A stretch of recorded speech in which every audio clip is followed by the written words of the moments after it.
كفوا أحد وأشهد أن لا إله إلا الله ليس لفضله منتهى ولا مدد وأشهد أن محمدا عبده ورسوله اللهم صل وسلم على محمد وعلى آله وأصحابه ومن تبعهم بإحسان إلى يوم الدين أما بعد رب اشرح لي صدري ويسر لي أمري واحلل عقدة من لساني يفقهوا قولي اللهم لا تدع لنا في مقامنا هذا ذنبا إلا غفرته ولا هما إلا فرجته ولا دينا إلا قضيته ولا مريضا إلا شفيته ولا عيبا إلا سترته ولا حاجة من حوائج الدنيا والآخرة إلا قضيتها يا أرحم الراحمين اللهم اجعلنا مما يقرأ القرآن فيرقى ولا تجعلنا مما يقرأ القرآن فيشكر disyukur kita menjadikan Allah Subhanahu Wa Taala pagi hari ini Allah masih memberikan kesempatan kepada kita untuk bisa duduk kembali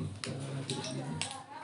Mudah-mudahan Allah Subhanahu Wa Taala selalu memberikan keberkahan kepada semua. Salawat dan salam selalu kita curahkan kepada Nabi Allah Muhammad Sallallahu Alaihi Wasallam. Allahumma shalli wa sallim alaihi. Baik kepada keluarga beliau, kepada para sahabat beliau, dan kepada orang-orang yang selalu beristiqomah dalam agama. Bapak Ibu sekalian yang dirahmati Allah Subhanahu Wa Taala, pembahasan kita masih dalam surat Toha. Surat Toha, kita masuk di ayat yang ke-17. Ini ceritanya ayat 17 sampai ayat yang ke-23. Ayat 17 sampai 23 ini kepada Ibu bicara tentang dua macam mukjizat yang Allah berikan kepada Nabi Musa alaihissalam dari Allah Subhanahu Wa Taala. Tapi sebelumnya kepada Ibu sekalian, barangkali kita perlu mengingat kembali apa yang diceritakan oleh Allah Subhanahu Wa Taala di ayat sebelumnya. Di ayat sebelumnya, bahwa cerita Allah Subhanahu Wa Taala di ayat sebelumnya itu berbicara tentang bagaimana Nabi Musa menerima wahyu. Jadi permulaan menerima wahyu, beliau berjalan bersama keluarganya di malam hari dan juga diikuti oleh beberapa orang pembantu yang beliau miliki dari Nabi Syuaib, dan juga beliau mendapatkan hewan ternak ya, untuk dalam perjalanan itu yang juga disiapkan oleh mertuanya Nabi Syuaib karena membawa istri dan anak-anaknya.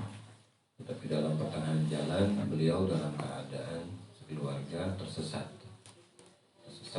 Lalu dalam perjalanan itu beliau dan keluarga melihat sebuah api di tengah padang pasir. Ya, di tengah padang pasir ya.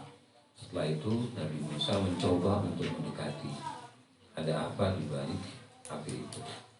Yang dia berharap mudah-mudahan dia mendapatkan keberkahan, paling tidak ada sisi jalan keluar, solusi untuk dia bisa terlepas dari kesesatan dalam perjalanan di padang pasir itu sampai mereka masuk ke negeri Mesir. Ya, dan itu sekalian. Jadi perjalanan dari Madian ke Mesir. Tapi ada satu hal yang perlu juga kita pahami dengan baik Bapak dan Ibu, yang juga berhubungan tadi dari ayat sebelumnya kepada ayat 17 sampai 23 itu adalah bagaimana Allah Subhanahu Wa Taala menyelesaikan tentang qawaid tauhid. Jadi Allah Subhanahu Wa Taala ingin menyelesaikan tentang prinsip-prinsip akidah, kaidah-kaidah tauhid kepada orang yang beliau pilih. Jadi Allah Subhanahu Wa Taala akan memilih hambanya untuk mengerti, memahami, dan melaksanakan tentang qawaid tauhid, prinsip dalam tauhid itu sendiri. Nah, kalau Allah sudah memilih, maka kita tidak akan mungkin bisa lari dari pilihan itu, pada Ibu sekalian. Tidak akan mungkin bisa. Nah, sisi prinsip tauhid itu di situ ada tauhid tentang uluhiyah, ada tauhid tentang rububiyah, ada tauhid tentang asma dan sifat Allah Subhanahu Wa Taala. Artinya kita sudah mendapatkan di ayat ke-14 di mana Allah mengatakan innani anallahu la ilaha illa ana fa'budni wa aqimus salata li dzikri. Ya, di ayat 18 itu. Bahwa Allah Subhanahu wa taala ingin mengatakan kepada kita, sungguh aku ini Allah. Ya. Tidak ada Tuhan selain aku, maka sembahlah aku dan dirikanlah sholat untuk mengingat. Nah, jadi hal yang pertama yang Allah ingatkan dari qawaidut tauhid, prinsip tauhid itu adalah bagaimana kita mempertuhankan Tuhan yang satu. Jadi mempertuhankan Tuhan yang satu. Kenapa? Karena ini bagian dari realisasi cinta yang ikhlas kita kepada Allah Subhanahu wa taala. Yang pertama. Jadi tauhid uluhiyah itu adalah tauhid yang dimana kita ingin merealisasikan cinta kita yang tulus hanya kepada Allah. Ya, cinta kita yang ikhlas hanya kepada Allah Subhanahu wa taala, tidak kepada yang lain. Ya, jadi kalau masih ada yang lainnya, nah ini perlu dipertanyakan. Yang kedua, bahwa tauhid uluhiyah itu berbicara bagaimana kita beribadah hanya untuk mendapatkan ridha Allah. Jadi beribadah hanya untuk mendapatkan ridha Allah. Nah tentu yang namanya ibadah ini tidak hanya sholat. Ibadah itu adalah hamba menyembah Tuhannya. Apa yang dijadikan alat untuk menyembah Tuhannya? Tidak hanya sholat, dan ibu sekalian. Bisa jadi aktivitas yang kita lakukan itu bagian daripada ibadah kita kepada Allah untuk mendapatkan ridhonya. Ya, artinya apa? Dengan kita berjualan suatu barang, nah berjualan kita itu bukan untuk kaya pada dasarnya. Berjualan kita itu bagaimana Allah ridho. Nah kalau Allah ridho, Allah akan bisa mengayakan kita. Allah bisa akan mengangkat derajat kita. Allah akan bisa memuliakan kita. Kalau Allah ridho, walaupun orang itu kaya, tapi Allah tidak ridho, apa yang dia dapatkan itu bisa jadi menjadi azab, menjadi siksa, menjadi kesulitan pada dirinya. Kenapa? Karena seseorang yang mulia itu pada dasarnya bukan karena dunianya, tetapi karena Allah Subhanahu wa taala, karena akhiratnya. Maka dunia akan ikut. Ada itu sekali. Apakah orang mulia karena kekayaan? Kalau kekayaannya habis, hilanglah kemuliaannya. Ya. Apakah dia kuat, dia itu dihormati orang karena kedudukannya? Kalau kedudukannya lepas, apa yang terjadi? Lepaslah semuanya. Tetapi kalau Allah ridho, tidak ada urusan dengan kekayaan, tidak ada urusan dengan jabatan, tidak ada urusan dengan apa? Dengan pangkat. Kalau Allah ridho, Allah angkat semuanya. Nah ini yang harus kita pahami dan ibu sekalian dari tauhid uluhiyah itu. Yang kedua, yang ketiga kepada ibu sekalian bahwa tauhid uluhiyah ini adalah tauhid bagaimana kita beramal hanya untuk Allah. Artinya bagaimana caranya kita ini belajar hanya untuk Allah.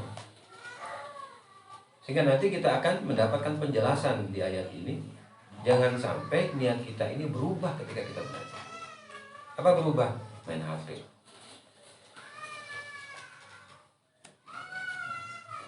Main HP. Tinggalkan hatinya. Jangan lagi dipegang. Kalau gitu pakai apa? Pakai alat.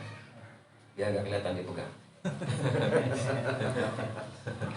Pakai stick. Biar tidak kelihatan dipegang, pakai alat. Jangan sampai nanti terulang lagi. Minggu yang lalu kita sama-sama bersepakat untuk hidup 3 jam dengan Al-Quran, tapi kok habis waktu kita dengan HP. Ayo, siapa yang habis waktunya dengan HP minggu yang lalu? Yang sama-sama kita sepakat untuk duduk bersama Al-Quran, sehingga akhirnya keluar dari tempat ini nggak ada manfaat. Yakin tidak ada manfaat, tidak ada keberkahannya. Kenapa? Karena diminta untuk dekat dengan Al-Quran. Kalau tidak dia dengarkan, kalau tidak dia baca, kalau dia dengan yang lain tidak dapat apa-apa. Daya rasanya nggak bakal ada. Rasa ketakutan kita kepada Allah nggak bakal ada. Rasa khawatir kita untuk mendapatkan, tidak mendapatkan ridha Allah itu nggak ada. Kenapa? Karena kita asik dengan setan itu. Mohon maaf ya kepadanya. Itu setan juga. Tapi kitalah yang menjadikan dia setan. Kitalah yang menjadikan. Kenapa? Karena dia sebagai alat. Jangan sampai HP ini menjadi perselingkuhan dan perceraian dalam rumah tangga. Yang salah bukan HP-nya, tapi kita yang tidak bisa menempatkan alat itu pada tempatnya. Nah ini Bapak dan Ibu sekalian, hati-hati. Jadi tempatkan pada tempatnya. Jangan sampai hidup kita dengan HP, padahal sebelah kita itu sebelah mana? Sebelah kiri, sebelah kanan. Istri itu kalau tidur sebelah kanan, atau kita sebelah kanan, di sebelah kiri. Jangan sampai di samping kita nggak kita lihat. Yang kita lihat itu hanya layar itu saja. Nanti kita mati dengan layar itu. Dan kita minta dikuburkan dengan layar itu. Tidak perlu manusia kalau begitu ya. Nggak bisa. Kita butuh manusia. Dia hanya alat saja. Ya.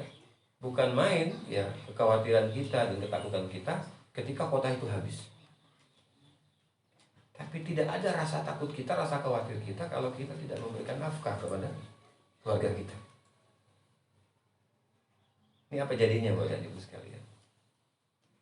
Dan ini tadi makanya hal yang ketiga tadi Allah ingatkan dengan qawaidut tauhid ini, yang dimana Allah memilih Nabi Musa agar semua pekerjaan, semua aktivitasnya hanya untuk Allah.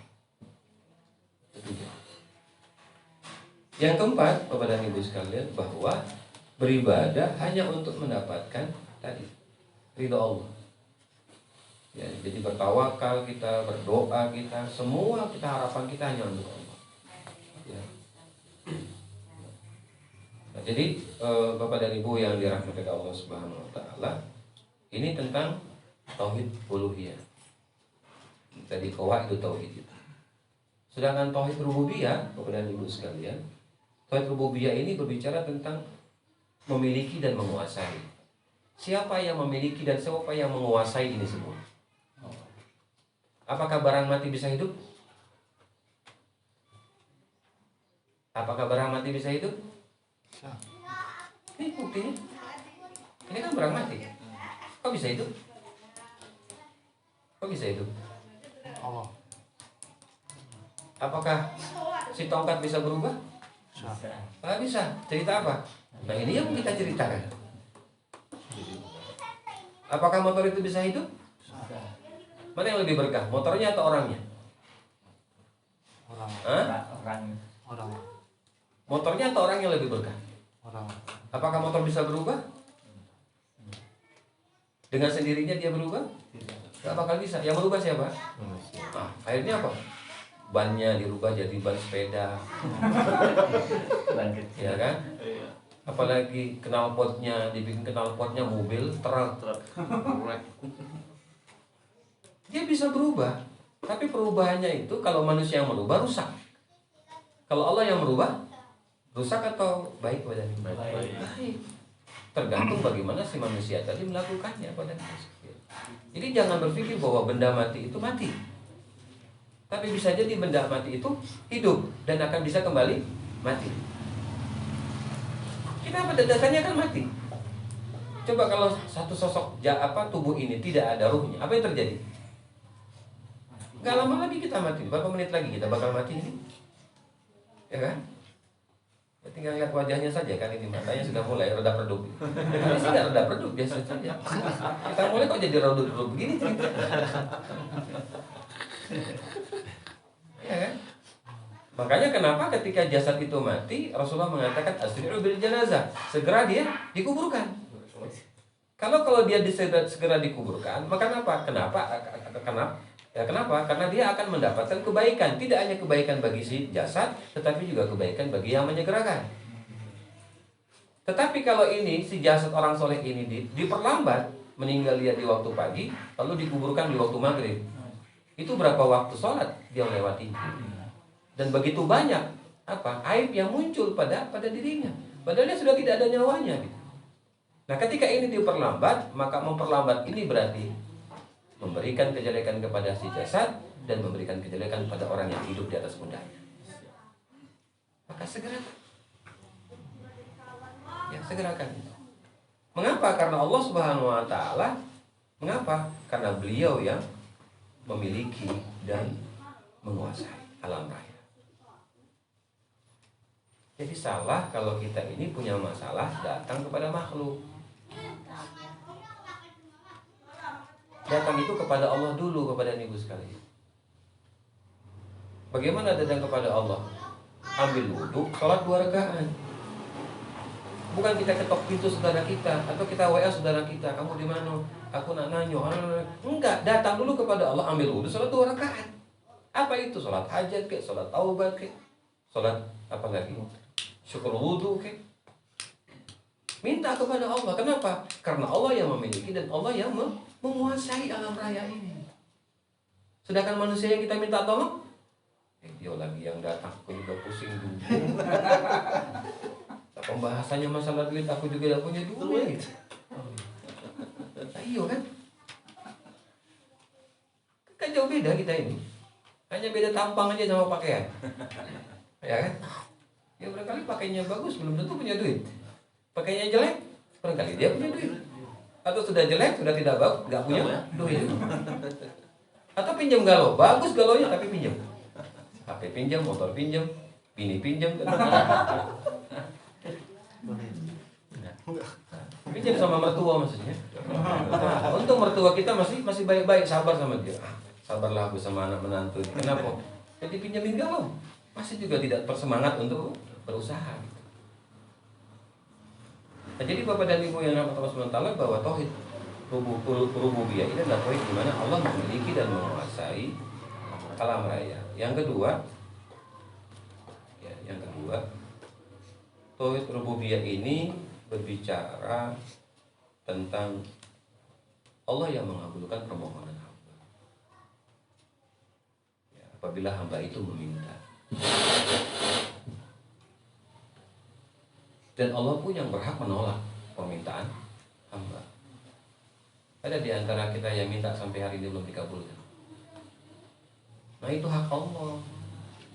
Ya Allah, kenapa aku hari ini tidak juga dikasih jodoh? Ada yang datang. Ada apa? Kenapa udah sampai hari ini aku diberikan kemudahan dari usahaku, ya Allah? Allah punya hak. Allah punya hak. Tidak usah protes sama Allah. Nah, bagaimana caranya? Nanti kita dapat nih dalam cerita 17-23 sampai 23 surat Al-Hari.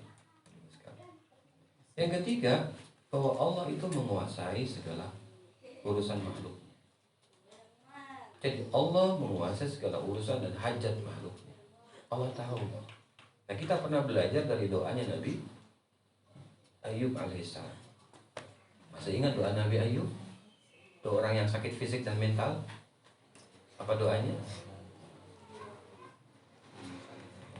Masih sama catatannya atau ada catatan buku baru lagi? Berubah buku barunya? Apa kata Allah kepada kita gitu dengan cerita Nabi Ayub? Doanya Nabi Ayub itu simpel. Anni masaniyad durru wa anta arhamur rahimin. Ya Allah, sesungguhnya aku sakit. Aku terima penyakit ini dari apa yang kau berikan kepada aku. Tapi jangan kau jauhkan aku dari rahmat-Mu, dari kasih sayang. Karena Engkau Maha Kasih. Nabi Ayub tidak mengatakan tentang masalahnya, tetapi Nabi Ayub ingin mengatakan bahwa ya Allah, aku sakit dan aku terima. Nah, kira-kira kita terima penyakit itu? Penyakit mental tadi? Ya, penyakit mental yang sampai hari ini masih menyelimuti hati kita dan pikiran kita. Kenapa? Karena usaha kita belum selesai-selesai. Urusan kita belum selesai-selesai. Semestinya berdoalah seperti doanya Nabi Ayub. Ya Allah, aku terima, karena ini pilihan-Mu untuk diriku, dan aku tidak bisa menolak. Ada yang bisa lari dari tolakan itu? Ya, seperti kemarin, saya tidak bisa lari dari pilihan Allah. Kenapa? Harus ke rumah salah satu di antara kita. Nah, sehingga istri yang di belakang bilang, Masya Allah, jauhnya. Kalau kita balik lagi juga nyasar, ini nggak tahu tempatnya di mana. Jauh kali muternya, belok kanan, belok kiri, terus dari belok. Pas keluar dari situ kok cepat sekali. Pas masuk kok lama sekali. Kita juga mikir, ini yang datang ngaji jauh dari sana, bisa datang kemari. Nah, coba kalau ngajinya di sana, dari sini juga jauh juga. Berpikir juga gitu kondisi. Tetapi sekali rahmat Allah Subhanahu Wa Taala. Kalau bukan karena kekuasaan Allah, ya tentu kita tidak akan mungkin bisa melakukan itu. Jadi Allah Subhanahu Wa Taala mengetahui segala urusan dan hajat hambanya. Nah begitu pula ya kita datang pagi hari ini, hajatnya apa? Nah, saya tidak tahu ya, hajatnya karena undangan, karena numpang lewat aja misalnya, ataupun apa, wallahualam. Ini kembali kepada personal kita dan kepada Allah Subhanahu wa taala. Apa hajatnya? Tapi yang jelas Allah menguasai itu semua.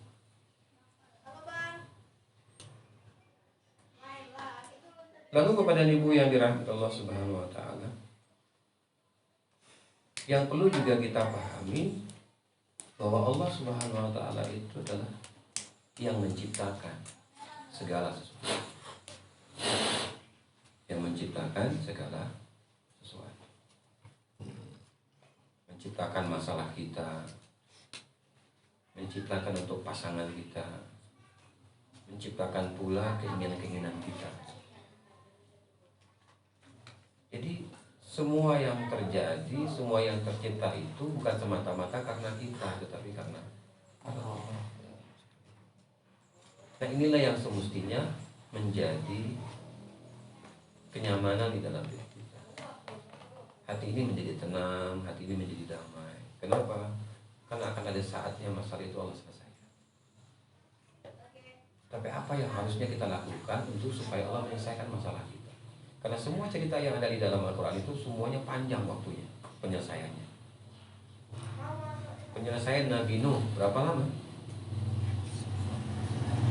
100 tahun.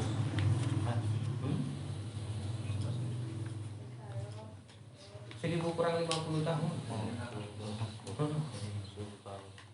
1000 kurang 50. Ya 1000 tahun lah. Berarti 50 tahunnya yang berbahagia, 950 tahunnya yang susah. Siap. Tidak siap kita. Barangkali umur kita pun tidak sampai segitu. Coba kita turun lagi. Apa lagi? Kepada cerita tentang Nabi, bukan Nabi, barangkali ini orang soleh. Siapa? Luqmanul Hakim. 1000 tahun umurnya. Dia tinggal di Afrika. Allah kasih 1000 tahun. Tapi 1000 tahun ini penuh dengan apa? Keberkahan. Kenapa? Karena dia pendidik. Makanya orang yang mendidik itu biasanya umurnya panjang. Insya Allah. Kenapa? Selalu didoakan oleh murid-muridnya. Pengen ketemu lah, pengen ini, pengen itu. Sampai ketemu lagi wajah gurunya lebih muda dibandingkan wajah anak muridnya. Banyak kan? Wajah kita saja, kira-kira mana yang lebih muda? Dan siapa yang lebih tua? Dan siapa yang lebih banyak anak? Tertawa lah sebelum kita ini dilarang terkawal. Iya. Itu sebenarnya cerita Al-Quran ini enak kalau kita baca dengan hati. Tapi kalau dengan emosi, dengan nafsu, nggak bakal kena. Tidak bakal kena. Tidak akan menyentuh hati kita, malah barangkali kita tersinggung dibuatnya, lalu kita tutup Al-Quran. Ya. Tetapi sebaliknya gitu. Kenapa? Karena Allah yang menciptakan semuanya. Ada seorang ibu kemarin datang kemari. Dia kepengen anaknya itu menikah dengan laki-laki yang ada di seberang sana. Kenapa? Karena dia kuliah bukan di Jambi, tetapi ada di Jawa. Tapi rupanya sejauh-jauh tupai melompat. Apa bahasanya? Sejauh-jauh tupai melompat. Jatuh juga. Jatuh juga dia di mana? Di tempat dia melompat. Kenapa? Dapatnya tetap teman SMA-nya. Iya. Yang pada dasarnya si orang tua tadi tidak kepingin orang sini, tapi yang namanya jodoh akan Allah yang menentukan. Allah yang menentukan. Mau bilang apa? Ya ayuhan nasu taqu rabbakum alladzi khalaqakum min nafsin wahidah wa khalaqa minha zawjaha wa batha minhuma rijalan katsiran wa nisaa wattaqullaha alladzi tasaaluna bihi wal arham innahu kana 'alaikum raqiba. Dalam surat keempat ayat yang pertama. Wahai manusia, bertakwalah kepada Tuhan yang telah menciptakan kamu dari apa? Diri sendiri. Pasangan itu dari diri kita. Kok samunya karakter pasangan aku ini keras-keras juga, cuek-cuek juga. Ya, ini juga. Mau lari dari kenyataan? Coba aku cari yang itu, kayaknya bagus. Pas kita dapat yang itu, luar biasa. jeleknya. Karena belum tentu itu pikiran kita kan. Sama seperti kita. Kenapa lah kita ini tidak hidup di masa Rasulullah? Bisa jadi kita akan jadi orang soleh seperti para sahabat. Itu buktinya Abu Lahab, Abu Jahal yang hidup bersama Rasulullah kafir juga. Tidak taat juga kepada Allah. Walaupun itu wanakannya hidup di masanya kepada itu sekali. Mengapa? Karena Allah memilih. Sekali lagi Allah memilih. Nah yang ketiga ada tauhid asma dan sifat. Jadi qawaid itu tauhid itu pada itu sekalian. Mengapa? Karena ketika qawaid tauhid ini masuk ke dalam jiwa kita, kepada dalam diri kita, maka kita akan bisa menghadapi segala tantangan itu. Walaupun tidak 100%, kenapa? Karena yang sempurna itu milik Allah. Tapi kita akan bisa menyelesaikannya. Kenapa? Karena kita diberikan alat-alat ini oleh Allah Subhanahu wa taala. Apa itu? Asma dan sifat itu yang pertama, mensucikan Allah dan mengagungkan Allah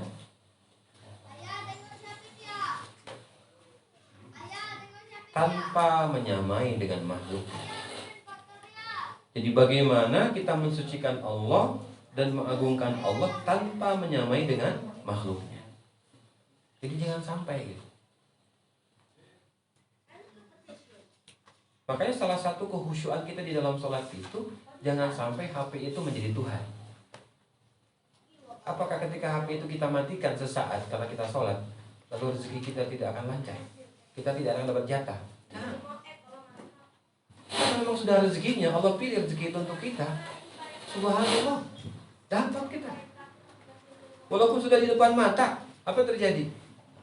Ya kan, kita bernego lah, kita apa, ujungnya ya mohon maaf lah bu, belum ada modal. Nah, ya kan, bisa jadi. Kenapa? Jadi jangan marah gitu, jangan emosi, jangan baperan, jangan ambekan. Kenapa?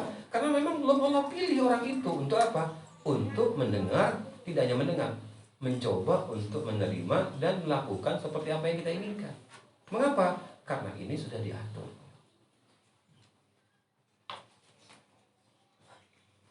Yang kedua, tauhid asma dan sifat itu menjelaskan kepada kita tentang bagaimana kita menerima keterangan yang jelas dari Al-Quran dan Sunnah. Jadi bagaimana kita menerima keterangan yang jelas dari Al-Quran dan Sunnah tentang asma dan sifat Allah.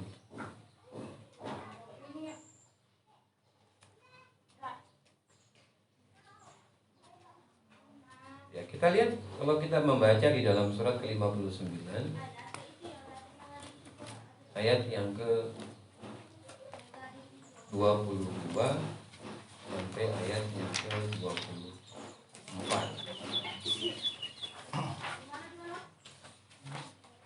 Apa bunyi ayat 22?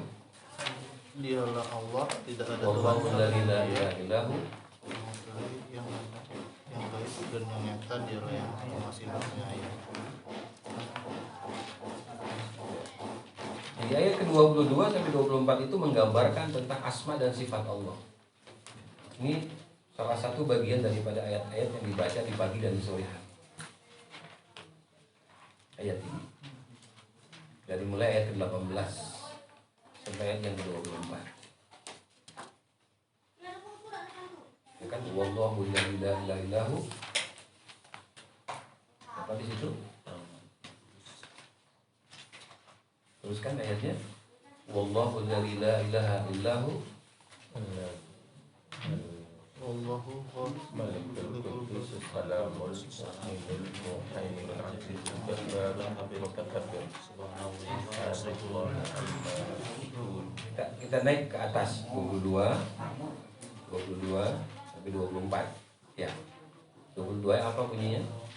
Wallahu la ilaha illa huwa Alimul ghaib wa syahadah war-rahmanur rahim. Wallahu la ilaha illa huwa al-malikul qudus salamul mu'minul muhaiminul azizul jabbarul mutakabbir subhanallah amma yusyrikun. Wallahu khaliqul bari'ul musawwirul asmaul husna yusabbihu lahu ma fis samawati wal ardi wa huwal azizul hakim. Banyak sekali nama Allah di situ. Ya. Jadi Allah ingin menjelaskan kepada kita, kalau Anda membaca 3 ayat ini, berarti Anda sudah mengagungkan sebesar-besarnya akan diri. Bacalah, maka kenapa ayat-ayat ini dibaca di pagi dan sore. Ya, zikir pagi dan zikir sore hari. Ya, dari Ibu sekalian. Yang ketiga, asma dan sifat ini tidak menafsirkan asma Allah dan sifat Allah semaunya. Jadi dalam tauhid asma dan sifat ini kita tidak boleh menerjemahkan ataupun menafsirkan asma dan sifat Allah ini semau kita gitu. Karena juga ada orang yang memakai asma Allah ini untuk apa? Pengobatan syirik. Banyak sekali. Atau dia membaca nama-nama Allah ini hanya untuk kaya. Setelah dia kaya, dia lepas. Ataupun yang lainnya. Jadi ini gambaran-gambaran yang Allah ingin berikan kepada kita tentang qawaidul tauhid. Kita masuk. Paling tidak kita sudah bisa memahami apa tentang qawaidul tauhid. Ya, prinsip-prinsip di dalam tauhid yang harus kita kuasai. 3 tadi. Nah, kita lihat kepada Ibu ayat 17. Wa ma tilka biyaminika ya Musa qala hiya 'asai atawakkau 'alayha wa ushu biha 'ala ghanami wa liya biha ma'arib ukhra. Perhatikan ayat 17. Dan apakah yang ada di tanganmu, wahai Musa? Musa berkata, ini adalah tongkatku, aku bertumpu padanya dan aku merontokkan daun-daunnya untuk makanan kambingku, dan bagiku masih ada yang bermanfaat daripada itu.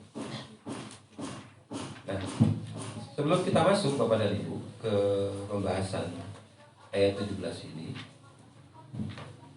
apa tujuan Musa mendatangi api?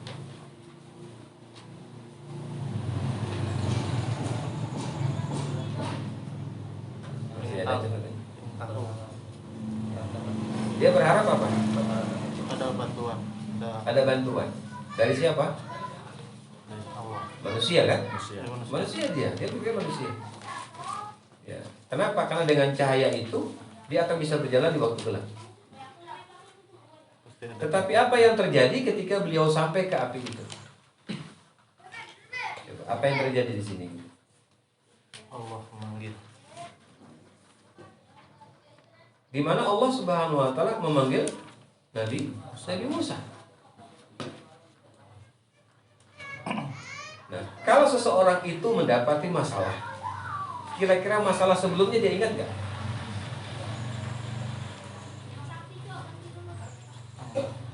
Kan Nabi Musa punya masalah apa? Dia ini kan tersesat.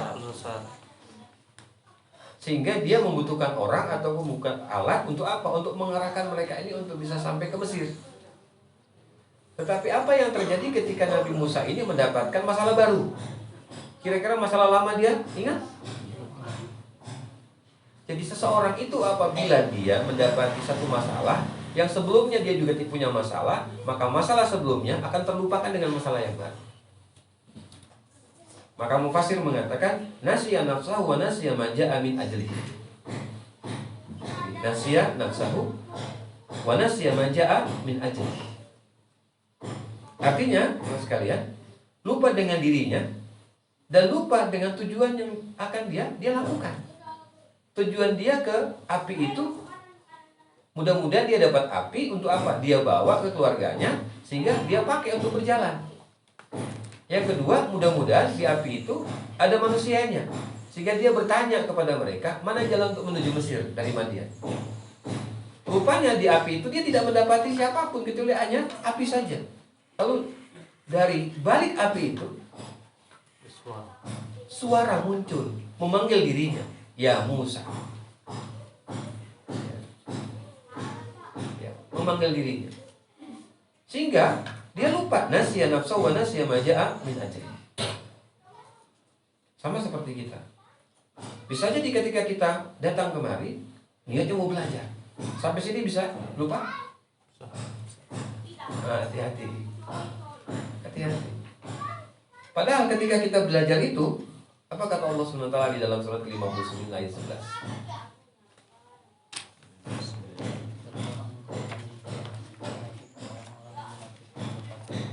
Nah, Allah katakan, ya nanti ada di ujung ayat itu, sebelum akhir, Allah katakan di surat ke-59 ayat 11 itu, yarfa'illahu alladhina amanu minkum walladzina utul ilma darajat wallahu bima ta'maluna khabir. Ada Al-Mujadilah atau Mujadalah. Allah akan mengangkat orang-orang yang beriman di antara kamu dan orang-orang yang memiliki ilmu. Utul ilma darajat, beberapa derajat. Artinya Bapak dan Ibu, kalau kita belajar, kita menuntut ilmu, maka ilmu ini akan mengangkat derajat kita. Derajat kita dari yang tahu tidak menjadi tahu. Yang tadi itu sedikit ilmu kita menjadi banyak. Ketika kita belajar itu kan tentu dengan usaha, dengan pengorbanan, dengan perjuangan, waktu, tenaga, bensin, uang barangkali, karena kita memakai Gojek misalnya. Apakah nanti Allah tidak gantikan uang kita itu? Apakah nanti Allah tidak angkat usaha kita itu? Apakah nanti Allah tidak akan muliakan keluarga kita itu? Kenapa? Karena kita itu tadi berjalan dan menuju ke tempat ilmu seperti sekarang. Maka kalau sudah sampai, bersihkan diri kita. Kenapa? Supaya kita diangkat derajatnya. Tidak hanya diangkat usahanya, tetapi juga diangkat kita sebagai orang yang beriman oleh Allah Subhanahu wa Ta'ala. Nah, ini yang perlu kita perbaiki, Bapak Ibu sekalian. Kita perlu perbaiki. Jadi kalau niatnya tadi hanya menemani temannya saja mengaji, sekarang kita perbaiki lagi. Saya betul-betul mau ngaji, bukan mau menemani teman saya mau ngaji. Bukan. Walaupun barangkali di tempat mengaji kita tidur, ya nggak apa-apa lah, namanya itu sudah jatahnya.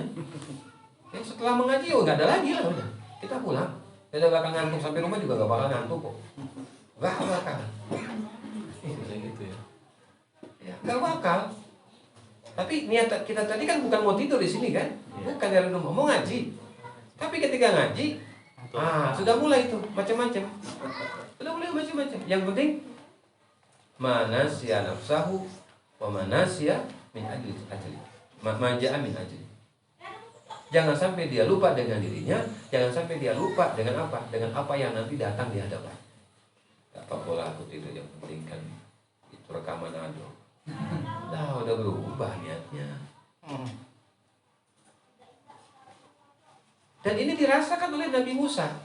Dan terkadang kita tidak memperhatikan kondisi seperti ini. Pasti semua kita punya masalah. Ketika masuk sini masalah kita hilang. Ketika keluar kita dari sini mulai muncul utang, apalagi janji, apalagi. Sekarang kan tidak kan? Kenapa? Lagi serius belajar. Tulis nih, Ustaz ngomong apa nih? Coba tuliskan kita.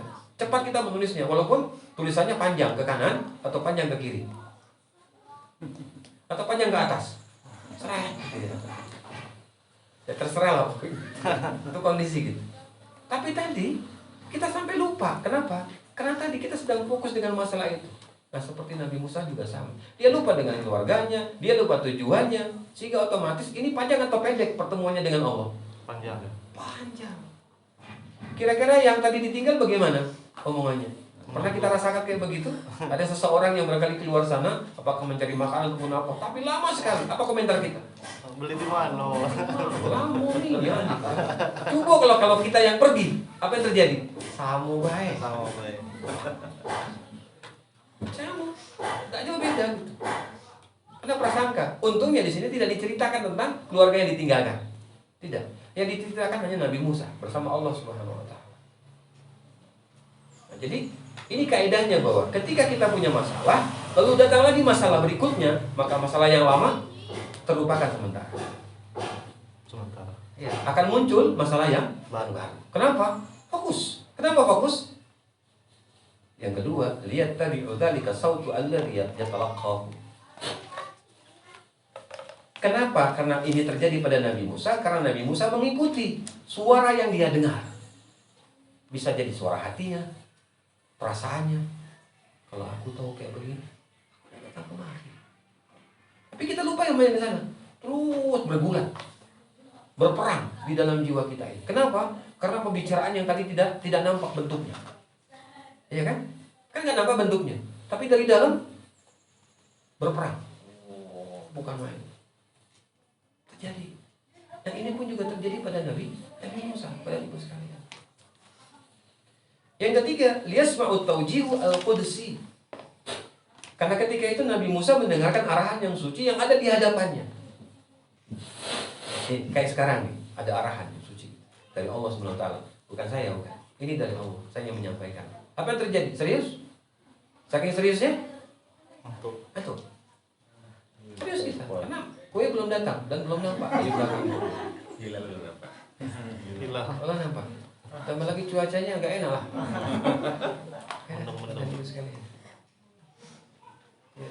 Kita dengarkan suara hati itu, suara orang di sebelah dari tadi. Kawan ini ngomong be aku lagi ngaji, nah kasih tahu nanti dia tersinggung lagi. Suka ada kayak begitu kan? Suka ada gitu. Sama kayak sholat. Sebelum sholat tenang. Pas sholat berisik, kerasa kerusuk, anak-anak lebih kencang. Setelah sholat dia mana aneh?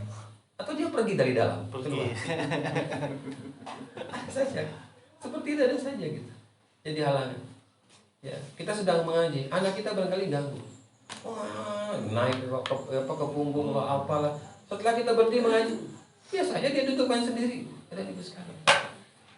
Ya. Seperti kita lah, nggak jauh beda kondisinya. Nah, jadi Bapak dan Ibu yang dirahmati oleh Allah Subhanahu wa taala. Hal yang keempat, Bapak dan Ibu, istaghriqu fima huwa minhu. Istaghriqu fima huwa minhu. Berlebih-lebihan dalam memahami atau menanggapi sebuah kejadian. Jadi jangan berlebih-lebihan dalam kita menanggapi sebuah kejadian, tapi juga perlu kehati-hatian. Ya. Dicabutlah lembaran itu, tapi sebenarnya di balik itu tetap akan ada kelanjutan. Apaan itu Bapak dan Ibu sekalian? Entahlah apa itu. Jadi di balik lembaran itu, tetapi lembaran itu diambil lalu dicoret dan tidak jadi diresmikan, tetapi di balik itu juga ada pekerjaan yang tetap dikerjakan di luar sana, yang bukan atas namanya, tetapi itu dibebaskan di setiap tempat. Itu bisa terjadi kemaksiatan itu. Nah, jadi janganlah kita memahami sesuatu itu berlebihan dalam permasalahan-permasalahan yang kita hadapi, sehingga akhirnya kita lupa tujuan kita, keinginan kita, dan mengapa kita melakukan hal itu, kenapa kita ingin bersosial, kenapa kita ingin membantu orang. Nah, ini jangan sampai kita lupa keinginan kita tadi karena emosi kita tadi tidak mendapatkan apa yang kita inginkan. Nah, ini yang perlu ditata. Makanya untuk berjiwa sosial itu tidak mudah. Ya, kita akan lebih banyak berkorban tenaga, pikiran, harta, waktu kepada ibu. Padahal bisa jadi kita ini akan jauh dari keluarga kalau bicara sosial, daripada kita berbicara masalah pribadi. Ya, pasti istrinya akan mudah ditinggal-tinggal. Ya, walaupun memang setiap tahunnya akan muncul anak-anak baru. Anak-anak baru dan ya, tapi tadi itu yang berbicara masalah dakwah, bicara masalah sosial itu bukan hal yang mudah. Ya, bagaimana Rasulullah hidupnya dengan peperangan demi peperangan. Apakah memikirkan kebun? Tidak. Apakah memikirkan dia bisnis? Juga gak kepikir lagi. Kenapa? Karena dia sedang mengelola sesuatu yang besar. Maka perlu ada yang lain memikirkannya. Ini tanda-tanda yang Allah berikan kepada kita dari pembelajaran. Sebagaimana juga Nabi Musa. Ya, bagaimana Nabi Musa. Sebab Nabi Musa ini mendapatkan amanah yang sungguh berat. Sungguh berat di wilayah yang serba berat. Dan kenapa Allah ceritakan kepada Rasulullah ini agar Rasulullah juga tidak merasa kecil hati dengan menghadapi amanah ataupun tanggung jawab itu pada sekali. Nah, sehingga di bagian kelima ya, dari pembelajaran sebelum masuk ke 17 sampai ke 23 ini tetap yatalaqqal su'alan la yahtaju ila jawab. Yatalaqqal su'alan la yahtaju ila jawab. Menerima pertanyaan yang sebenarnya tidak memerlukan jawaban. Apa kira-kira pertanyaannya? Menerima pertanyaan yang sebenarnya tidak perlu jawaban. Apa kira-kira? Tidak memerlukan jawaban, tapi itu pertanyaan. Jadi Allah bertanya kepada Nabi Musa, tapi tidak perlu jawaban. Perlu dikoreksi. Koreksilah diri. Ya. Jadi Allah tidak membutuhkan jawaban dari kita, tetapi kita diminta oleh Allah untuk mengoreksi diri. Introspeksi diri. Nah, jadi Bapak dan Ibu yang dirahmati Allah Subhanahu wa taala, sebuah gambaran yang Allah berikan nanti kepada kita di dalam surat yang sama, surat 20 ayat ke-124 sampai ayat yang ke-126 atau 127 dan Ibu sekalian. Di surat yang sama ayat ke-124 sampai ayat ke-127. Apa kata Allah? Wa man a'rada an dzikri fa inna lahu ma'isyatan dhanka wa nahsyuruhu yaumal qiyamati a'ma. Ada Barang siapa berpaling dari peringatanku, maka sungguh dia akan menjalani kehidupan yang sempit, dan kami akan mengumpulkan pada hari kiamat dalam keadaan buta. Nah, jadi Bapak dan Ibu, Allah mengingatkan, wa man a'rada an dzikri, barang siapa berpaling daripada peringatanku, daripada mengingatku, fa inna lahu ma'isyatan dhanka, maka sesungguhnya dia akan merasakan kehidupan yang sempit. Jadi barang siapa yang berpaling daripada Allah, barang siapa yang tidak mengingat Allah, maka Allah akan sempitkan kehidupan dunia. Nah, sempitkan ini bukan karena dia bukan orang kaya, bukan dia orang kaya, dia mampu, tapi Allah sempitkan hatinya. Ini sudah tidak punya harta, ya, pangkat juga tidak punya, dikenal juga orang enggak. Susah dia, sempit kehidupannya. Kenapa? Karena dia lupa Allah. Apa yang mau dibanggain di hadapan Allah? Dia di hadapan manusia tidak ada, apalagi di hadapan Allah tidak ada pada manusia. Nah, apa kata Allah di ujung ayatnya itu? Nahsyuruhu yaumal qiyamati a'ma, dan kami akan kembalikan kalian di hari kiamat dalam keadaan buta. Apa kata orang yang buta ini? Bagus doanya. Rabbi lima hasyartani a'ma wa qad kuntu basira. Tapi ini doa bukan untuk orang yang beriman. Ini doa orang yang dalam neraka. Nah, mau pakailah. Ini orang yang dalam neraka berdoa sama Allah. Berkata orang yang di dalam neraka, ya Tuhan kami, lima hasyartani a'ma, mengapa kami dikumpulkan di hari kiamat ini dalam keadaan buta? Waqad kuntu basiro, bukankah dulu aku melihat? Basir di sini bukan basir mata, tetapi basir hati. Dia melihat nih kayak begini, kayak kita lah melihat. Dilihat mana maksiat, mana ini yang haram, mana ini yang makruh, mana yang tidak boleh. Allah tidak suka yang ini. Tapi dia tidak menjauhi perbuatan itu. Ya, tidak menjauhi kepada itu sekali. Contoh yang dilepas surat ini. Kita buka surat kelima ayat 90-91.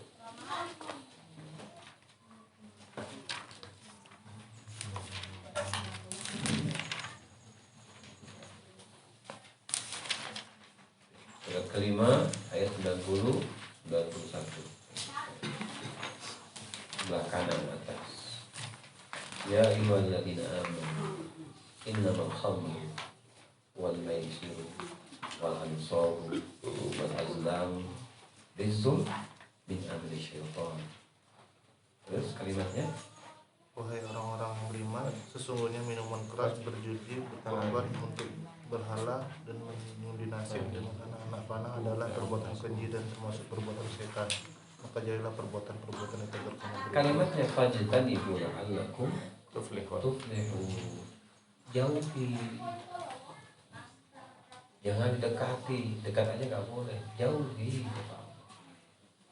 Kenapa? Tadi khamar, berarti kan narkoba juga khamar haram. Al-maisir apa? Judi. Al-ansab mengundi, Mengundi. al-azlam di anak panah.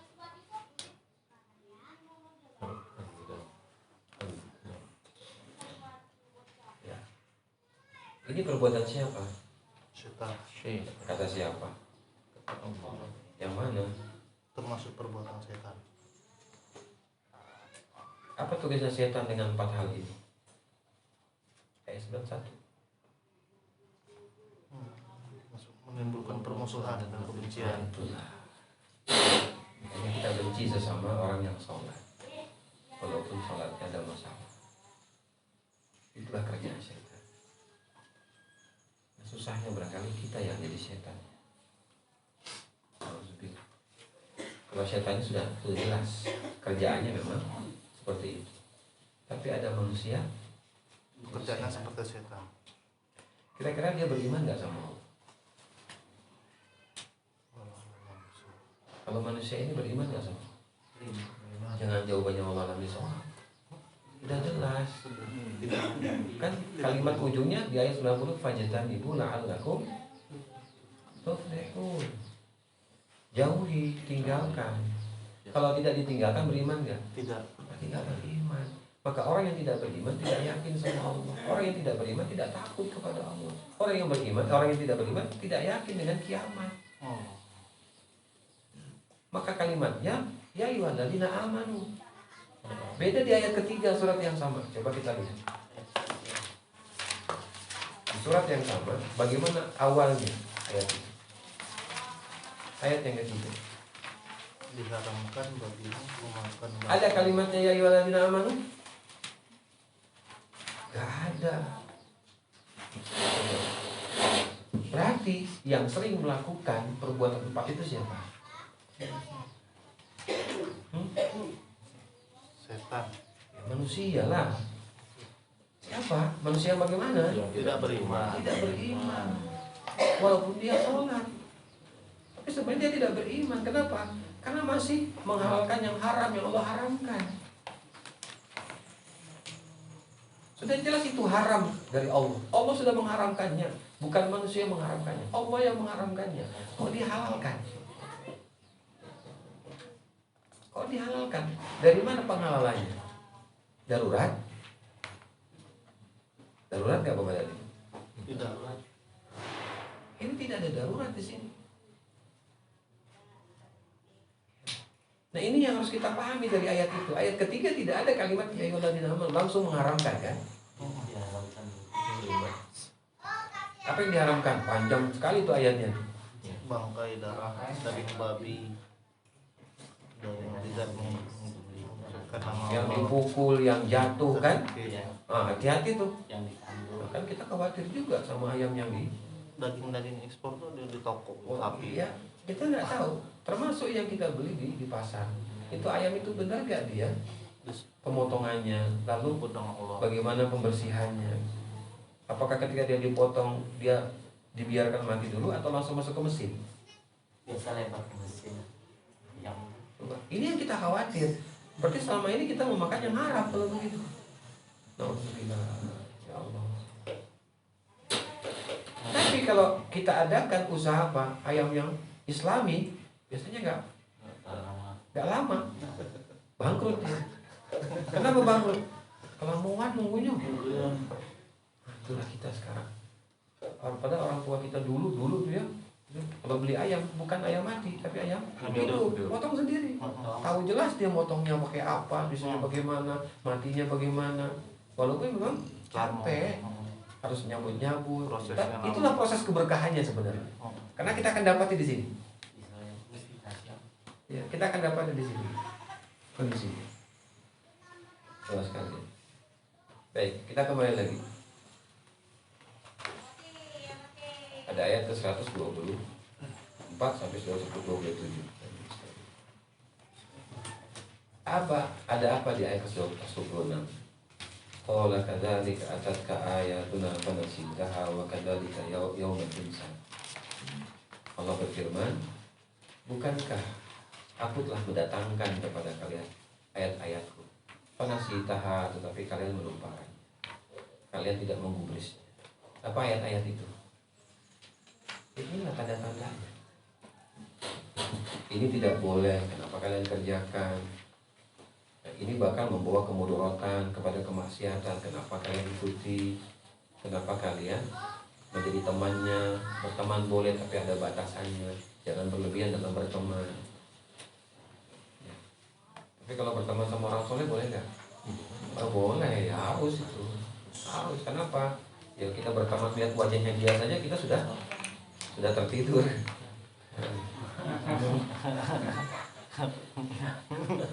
Ngelihat aja. Ya Allah. Kenapa? Karena kayak samar-samar gitu. Bener apa enggak ya? Bener apa enggak? Padahal emang bener di depan gitu. Gitu ya. Masya Allah. Tapi kalau orang yang jahat, kita kan melotot.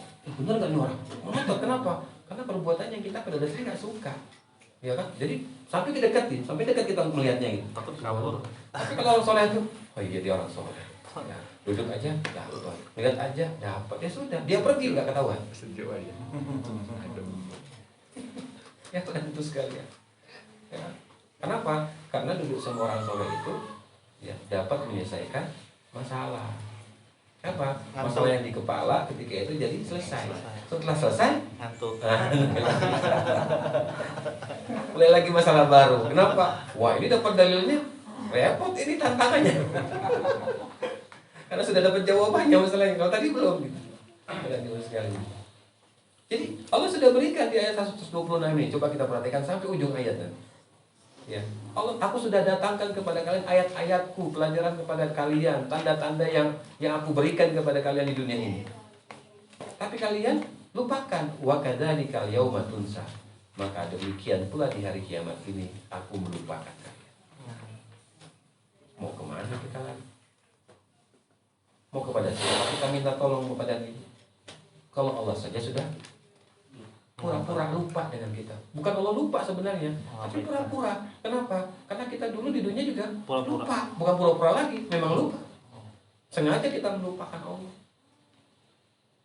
Di ayat yang ke-227, wa kadzalika najzi man asrafa wa lam yu'min bi ayati rabbi wa la adzabul akhirati asyaddu wa aqwa.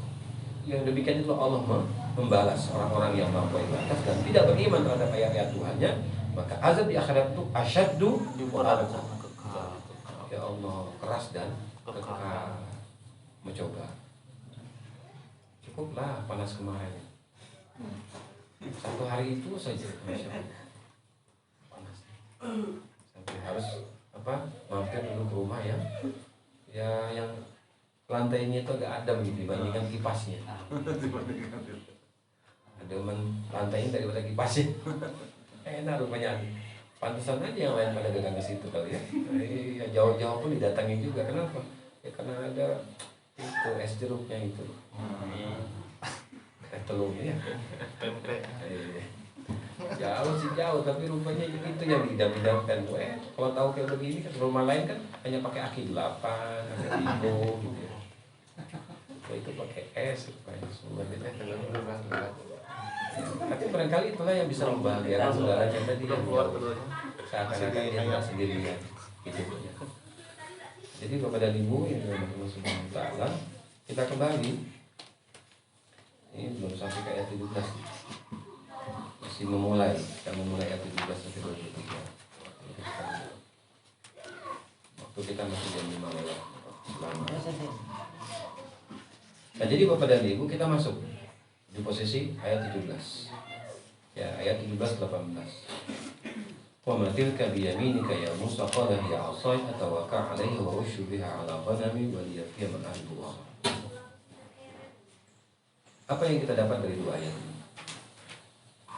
Apa pertanyaan yang ditujukan kepada Nabi Musa dari Allah? Wa ma tilka bi yaminika ya Musa. Dan apakah yang ada di tangan kanan Nabi Musa? Apa? Tongkat. Yang ada sekalian. Ya, tongkat. Lalu apa kata Allah? Qala hiya 'asai. Kata Nabi Musa apa? Qala hiya 'asai atawakkal 'alaiha wa ushu biha 'ala ghanami wa liya fiha ma'arib. Apakah itu pertanyaan yang Allah inginkan? Dijawab oleh Musa? Tidak. Apa kira-kira? Apa yang Allah inginkan dari jawaban Musa terhadap pertanyaan yang Allah munculkan kepada Nabi Musa? Apa kira-kira kata Yakin, keyakinan.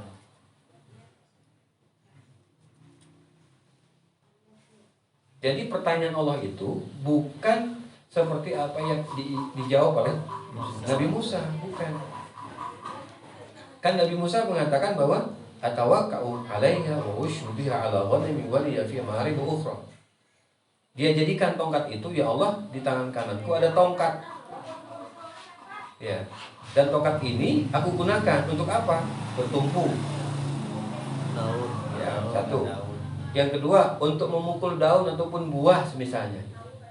Sebagai apa? Makanan ternaknya, kambingnya, dombanya. Yang ketiga apa? Ada manfaat lain. Untuk mengembalakan. Kan tongkat itu kan? Yo kan gitu kan. Apalagi? Dan keperluan yang lainnya. Tapi bukan itu yang Allah inginkan jawabannya.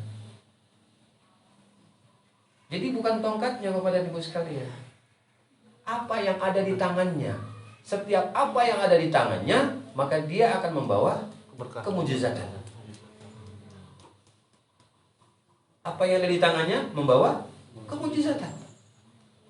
HP ini di tangannya akan membawa kemujizatan, keberkahan bagi orang lain. Jadi bukan hanya untuk diri kita, bukan. Tapi ini ada sesuatu yang besar. Berarti tidak hanya tongkat nanti.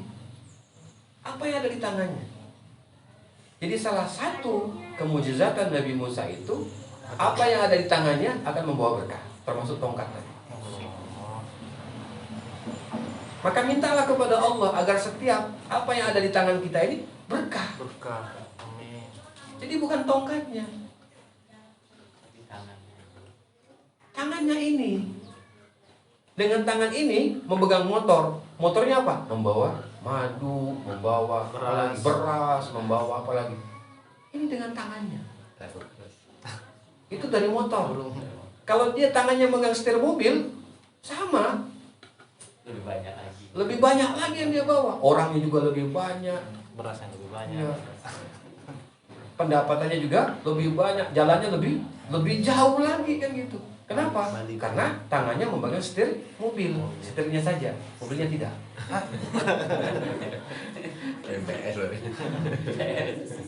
Ketika tangannya ini diberikan amanah, apa itu posisi kedudukan, maka dia gunakan kedudukan ini untuk apa? Untuk kemaslahatan yang lebih besar lagi. Allah. Jadi bukan Allah itu kepingin jawabannya tongkat, bukan. Paham? Paham. Itu sebenarnya. Jadi bagaimana setiap apa yang dia pegang selalu membawa keberkahan bagi semua orang. Kalau Allah berikan kepadanya rumah, bagaimana rumahnya ini selalu berkah bagi semua orang. Jangan hanya untuk dinikmati sendiri. Nah, sedangkan jawaban Nabi Musa ini kan untuk diri sendiri. Apa itu? Buat Bala kambing. Nah, jadi kalau kita bawa tongkat itu harus tahu pemahamannya. Apa tongkat itu? Sunnah, bukannya sunnah. Jawabannya ada di sini. Bisa buat alat tunjuk. Kalau dia punya kekuasaan. Tapi kalau udah punya dia tunjuk-tunjuk, mau ngapain? Gak bakal. Iya kan? Jadi jangan hanya sekedar kita bawa-bawa tongkat. Harus tahu apa makna tongkat itu di dalam ayat ini. Oh, itu rupanya. Maka kenapa Rasulullah juga bawa tongkat? Kan beliau bawa tongkat dalam hidupnya sampai meninggal dunia. Tapi kita enggak mengambil yang Rasulullah pakai, kita juga pakai. Enggak, tahu dulu ceritanya. Rupanya sudah ada di cerita Nabi Musa. Jadi sebelum Rasulullah bawa tongkat, Nabi Musa sudah duluan ceritanya. Jadi bukan yang di tangan itu karena tongkatnya, tetapi apa yang ada di tangan itulah yang membawa keberkahan. Allah. Jadi kalau dia megang tahu itu membawa berkah. Jangan kasih orang tahu itu. Apanya? Bumbunya kayak atau barangkali adonannya kayak kenapa? Dia yang pegang. Kenapa? Kalau orang lain pegang, sudah.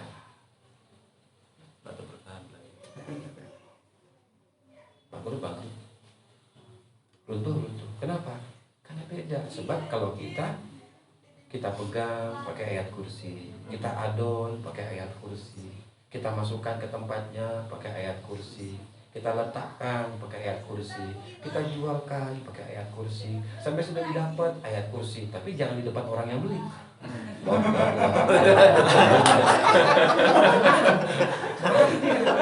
Setelah dia berpaling pakai ayat kursi atau pakai ayat apa?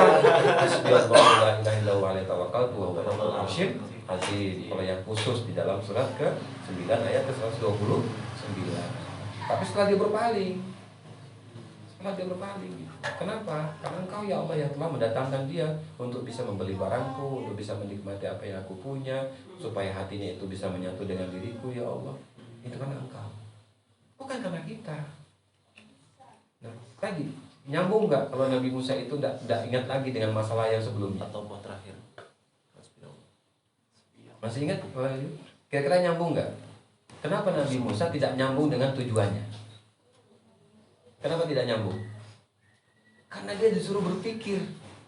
Aku bertanyamu itu bukan untuk tongkatmu yang kau jawab, tapi yang lain. Kan mikir lagi dia. Ingat dia dengan istrinya?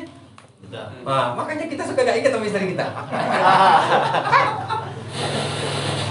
Suka kita gak ingat dengan pasangan kita. Kenapa? Lagi serius masalahnya. Nah, kalau sudah mandek, sudah kepentok, Baru ingat. tidak dapat, baru ingat. Ya,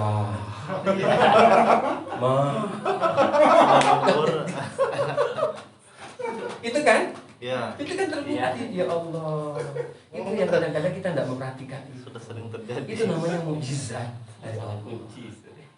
Itu mukjizat dari Allah. Nabi Musa juga sama, termasuk juga Rasulullah juga sama. Gak jauh beda. Masih ngantuk? Enggak. Oh, pakai alat. Pada belakang. Jadi tidak pernah terbayangkan oleh kita bahwa bukan tongkat itu yang membawa berkah, tapi tangan kita ini yang membawa berkah dengan izin Allah. Setiap apa yang dipegang itu akan membawa berkah. Walaupun dari tongkat tadi itu akan membawa semua kemanfaatan. Motor ini kita beli, tujuannya apa? Tidak pernah berpikir bahwa motor itu kita beli untuk apa? Untuk bawa beras, untuk bawa bini, bawa bini udah pasti ya. Untuk bawa apa? Madu, untuk bawa apa lagi? Wah, seberat-beratnya gitu. Untung dia nggak menjerit. Nangis ya. Sebenarnya dia menangis, kenapa? Setelah dia ini rusak, dibiarkan. Menangis dia. Iya. Sebelum kau dapat yang baru, aku dulu yang kau pakai. Nah, setelah aku rusak, kau cari yang baru. Wah. Sedih juga kita. Kode. Sama motor aja bisa selingkuh juga. Apalagi sama orang. Masya Allah, ada apa sebenarnya ini? Bagus sekali. Karena masalahnya nggak bersyukur. Kenapa? Asik dengan pandangan kanan kiri depan belakang. Lupa sama yang di depan ini. Nah, sedangkan Nabi Musa lupa sama kanan kiri depan belakang. Ingat sama yang di depan. Ya Allah. Iya. Kalau bahasa kita melotot aja. Jawabannya apa? Kan itu. Kita cari jawaban. Kan jawabannya itu ada di diri kita sendiri. Jawabannya itu karena kita kurang sungguh-sungguh. Tapi kita asik dengan masalah itu berlebihan dalam memahami masalah. Semestinya kita ambil wudhu tadi itu. Kan fresh jadinya. Hati kita fresh, kepala kita juga fresh. Lalu kita sujud, minta kepada Allah di waktu sujud. Paling tidak setelah itu kita tidur. Kenapa? Setelah sholat tenang hati kita. Tidur kita. Siapa tahu di dalam tidur kita Allah berikan mimpi. Mimpinya dipatuk ular betina. Wah, berarti nikah lagi. Akhirnya nikah lagi. Dari mana tahu itu ular betina? Itu salah satu tafsirannya. Kalau dipatuk sama ular betina berarti nikah lagi. Nah, cepet lah ngimpinya.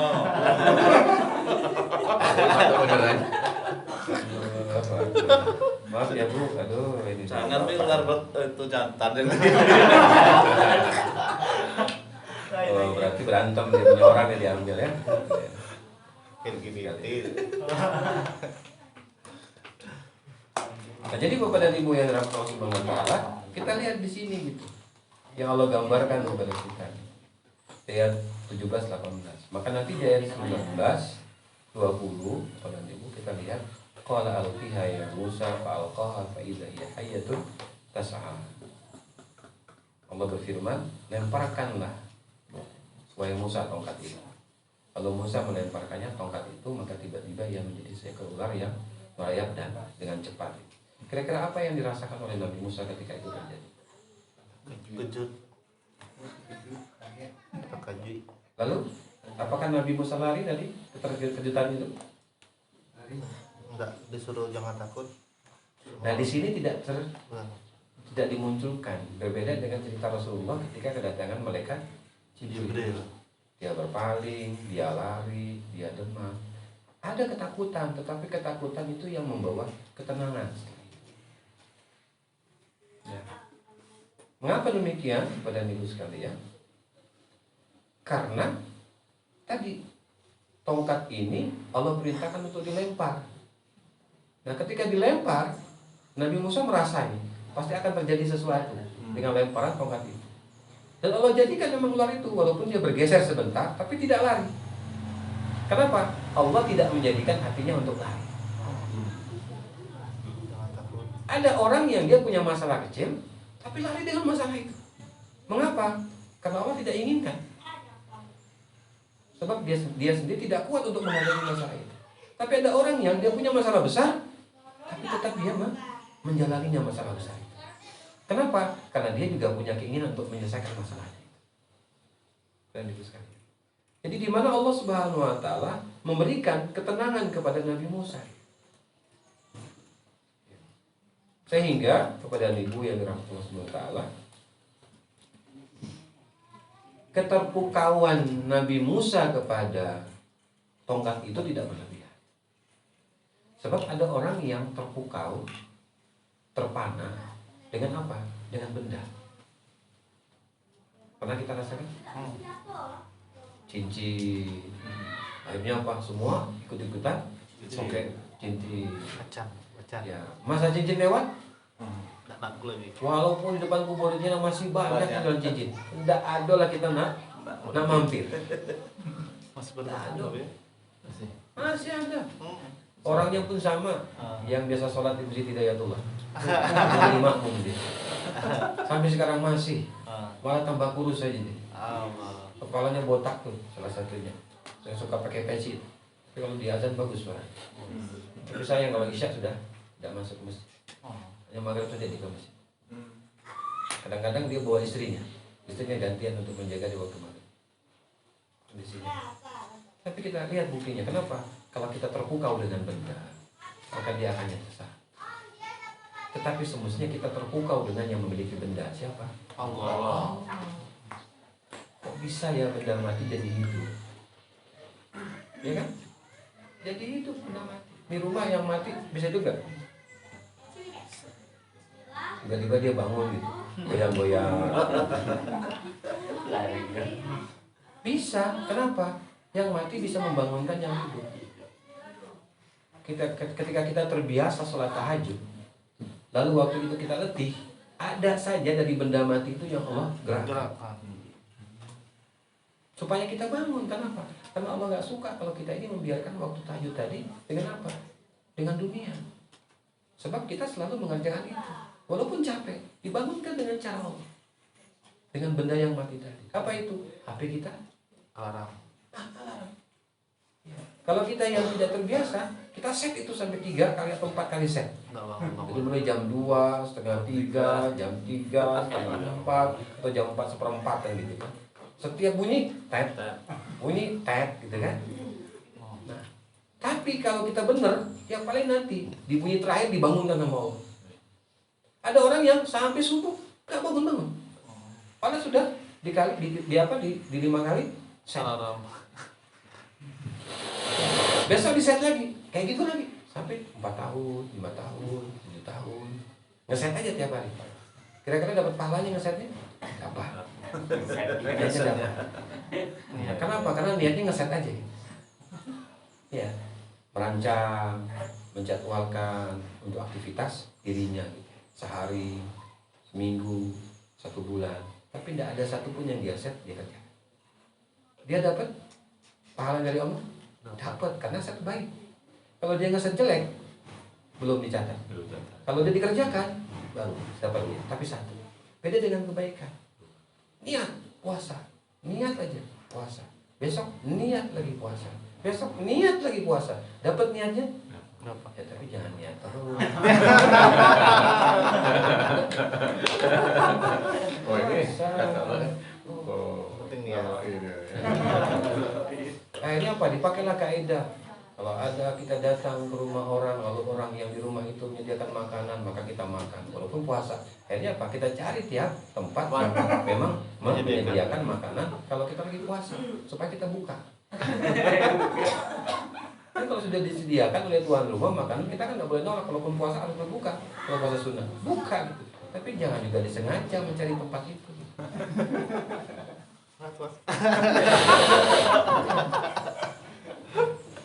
Lu sediakan makanan gitu, kita tetap puasa.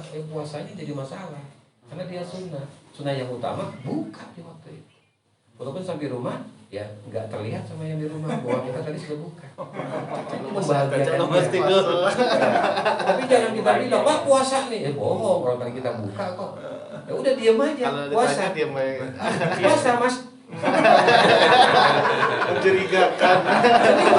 Kenapa? Karena terlihat pikirnya kan dalam keadaan kering. Udah kering gitu aja. Keadaan lemas gitu. Nanti pas buka, ya buka minum. Jadi udah buka tadi siang. Kita bukan mau kecuali kalau kita ngomong salah.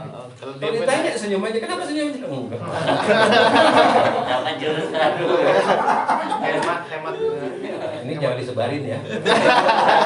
Video ini Videonya ada juga. sudah online. Iya, benar. Nah, jadi jangan sampai kita terbuka seperti ini. Contoh misalnya di dalam surat ketiga ayat 196 sampai 197.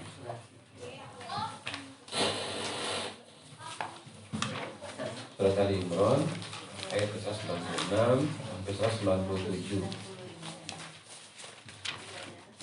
La yaghurannaka taqallubul ladzina kafaru fil bilad mata'un qalilun thumma ma'wahum jahannam wa bi'sal mihad. Ada dulu. Dan betapa banyak nabi yang berperang didampingi sejumlah besar dari pengikutnya. 196 Terakhir. 146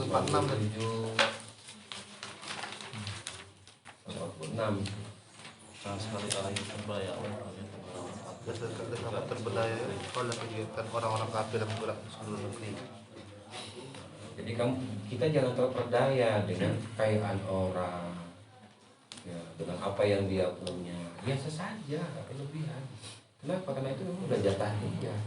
Jatah kita lain lagi. Jangan sampai kita iri. Oh, dia nggak taat, dia nggak sholat, dia nggak patuh sama Allah, bisa kaya. Aku yang sholat terus setiap hari, yang bersedekah, yang berinfak setiap kali, setiap bulan ada zakatnya. Kok masih susah saja? Yang salah itu bukan Allah, yang salah adalah kita. Na'udzubillah kalau kita katakan salah.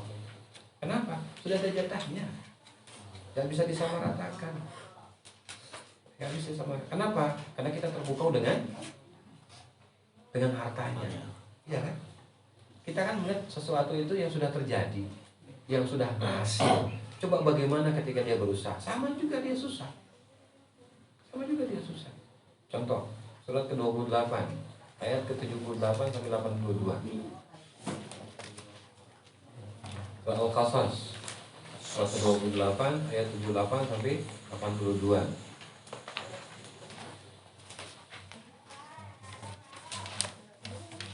Ya. Korun. Surat 28 ayat 78 sampai 82. Qala innama utitu ala ilmin indi. Korun berkata, sesungguhnya aku ini Diberi harta. berkata karena ilmuku. Banyak kan yang kayak begini manusia. Karena aku pintar, karena aku tapi terus kita teruskan. Coba kita lihat.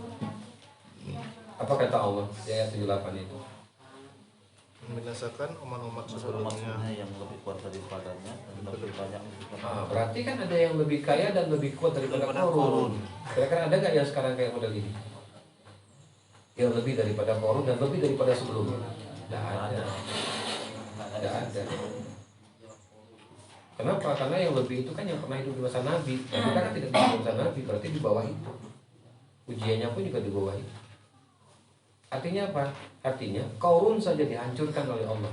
Tapi kata Allah, ada yang lebih kuat dan lebih kaya lagi daripada Korun, itu pun binasa sebelumnya. Nah, apakah kita tidak meyakini itu? Tidak mempercayai itu bahwa ini ada kehancuran itu? Kenapa? Karena dia sombong dengan ilmunya, dengan kekuasaannya, dengan apa yang dia punya. Padahal dia tidak akan mungkin mendapatkan itu tanpa Allah. Lalu apa kata orang-orang yang ada di sekitarnya? Di ayat 79. Maka keluarkan itu Allah kepada kaum yang akan pemegahnya. Orang yang ingin kehidupan dunia berkah, mudah-mudahan kita mempunyai harta kekayaan seperti apa yang telah diberikan kepada Qarun. Sesungguhnya dia benar-benar mempunyai keberuntungan yang besar. Nah, apa kata orang-orang yang beriman? Kalimat berikutnya 81. Tutup. Akan menemukan dia Qarun bersama rumahnya ke dalam bumi, maka tidak ada baginya satu golongan yang akan menolongnya selain Allah, dan dia tidak termasuk orang-orang yang dapat membela diri. Terus apa lagi? Dan orang-orang yang kemarin mengangan-angankan kedudukannya Qarun itu berkata, aduhai, benarlah kiranya Allah yang menampakkan rezeki bagi siapa yang dia kehendaki di antara hamba-hambanya, dan membatasi bagi siapa yang dia kehendaki di antara hamba-hambanya.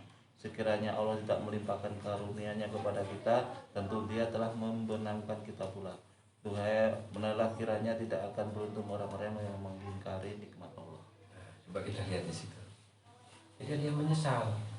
Nah, jadi kalau sudah ada cerita ini, lalu kita juga ikut-ikutan kayak begitu, tapi itu bukan hal yang baru, ya sudah pernah terjadi. Semestinya ini menjadi pelajaran buat kita, bahwa ada orang yang mengangan-angan menjadi orang kaya, tapi orang kaya itu malah disiksa oleh Allah, menyesal dia.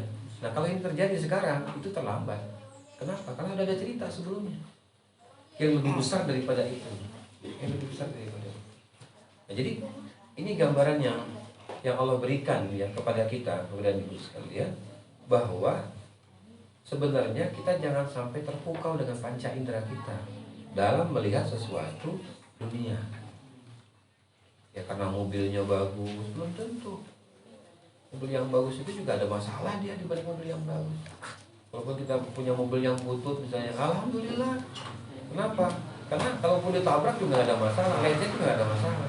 Tapi kalau mobil bagus, waduh, dikit saja kita masalah. Enggak ada pendingin. Tidak ada. Ayo, masih kok. Minum. Dibagikan Apa dong? Sama Meler. Sama Meler. ini belum selesai udah datang. Berarti ini harus berhenti loh. Ya. Baik, kita perhatikan ayat ke-21. Qala khudha wa la takhaf sanu'iduha siratahal ula. Kata Allah, peganglah dia dan jangan takut, kami akan mengembalikan dia kepada keadaan. Berarti kalau Allah ingin jadikan dia kembali. Tapi tidak mungkin kita ini nggak bakal bisa kalau kita. Allah yang mengembalikannya. Yang tadi tongkat jadi ular besar, yang dia merayap dengan cepat, tiba-tiba ketika dipegang oleh Nabi Musa berubah jadi tongkat lagi. Mau coba? Kita pegang ada ular? Kabur. Lain. Beda. Kenapa? Karena diri kita ini belum selevel Nabi Musa. Artinya apa? Paling tidak di bawahnya sedikit. Kenapa? Karena keyakinannya kepada Allah, pengorbanannya kepada Allah. Apa pengorbanannya? Di antaranya dia bersembunyi di Madian.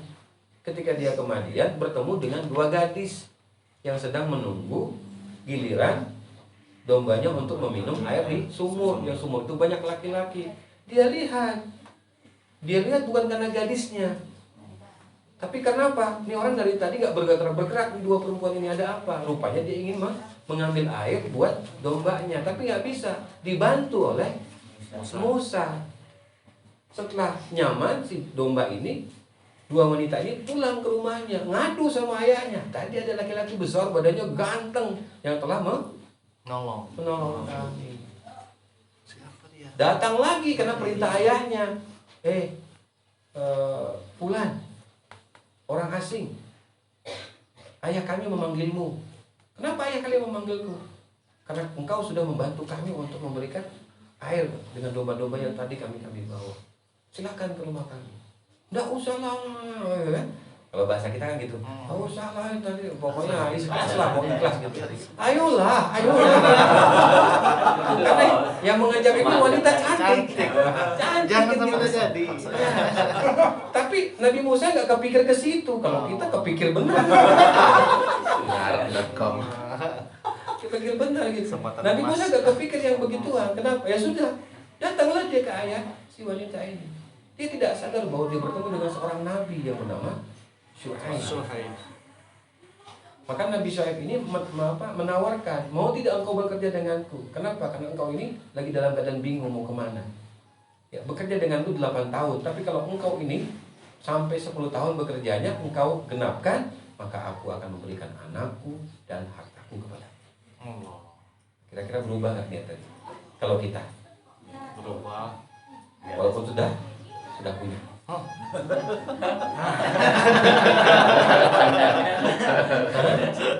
Ini cantik, ini warisannya kebun kurma kan gitu kan, anak Nabi.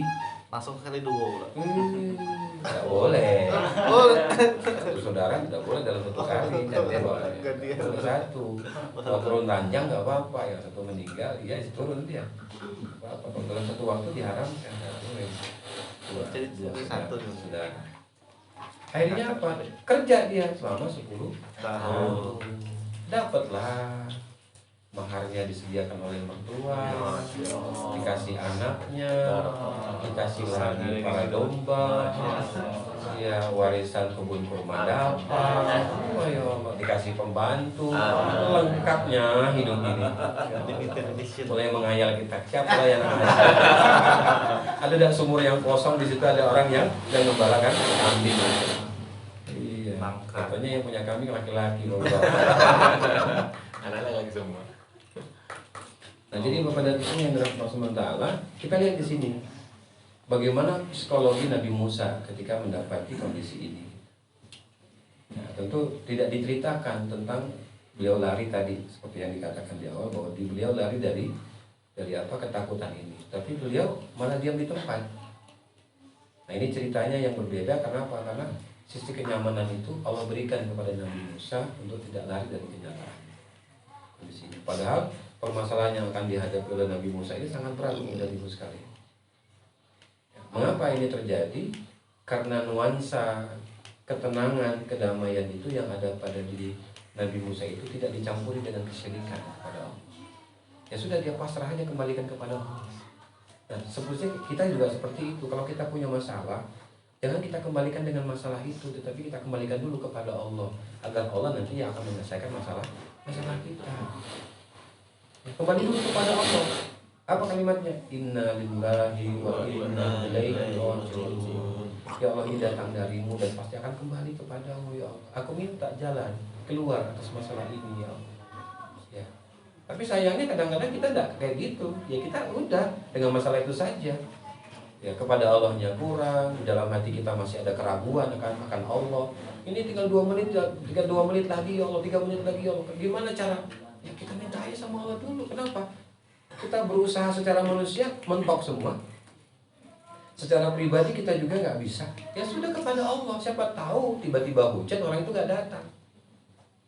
Walaupun kita nggak berharap ya Allah turunkan hujan ya Allah supaya dia nggak datang. Nggak perlu kita ngomong kayak begitu.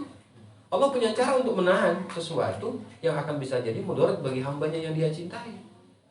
Barangkali ban motornya kempes, bisa jadi barangkali kepalanya pusing, bisa jadi dia dilupakan sama Allah, ataupun yang lainnya. Tidak usah kita ngomong, ya Allah, jadikan orang yang mau datang ini yang mau nagih utang saya jadi begini. Ya kan jelek. Jelek. Minta yang terbaik ya Allah, selesaikan masalahku. Selesaikan ya Allah. Ya, maka kalimatnya wajuburni, kan gitu kan? Apa wajuburni? Ya Allah, bukakan pintu kegelapan yang aku hadapi. Dalam hal apa saja kegelapan itu. Ya, kita minta supaya dibuka pintunya, supaya diberikan keterangan, supaya diberikan penjelasan, supaya ada solusinya kepada Ibu sekalian. Kondisi itu.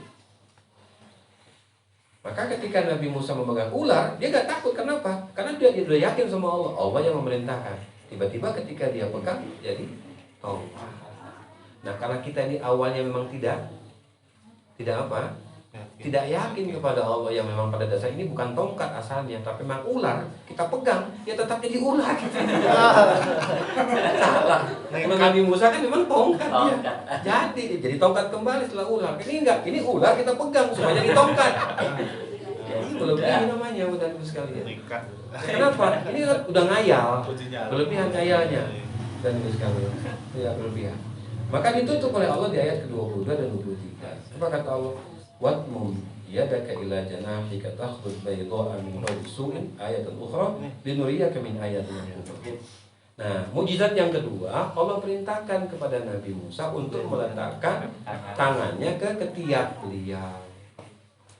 Kalau kita barangkali ketika ditarik bukan putih, Putih. Aromat terapi.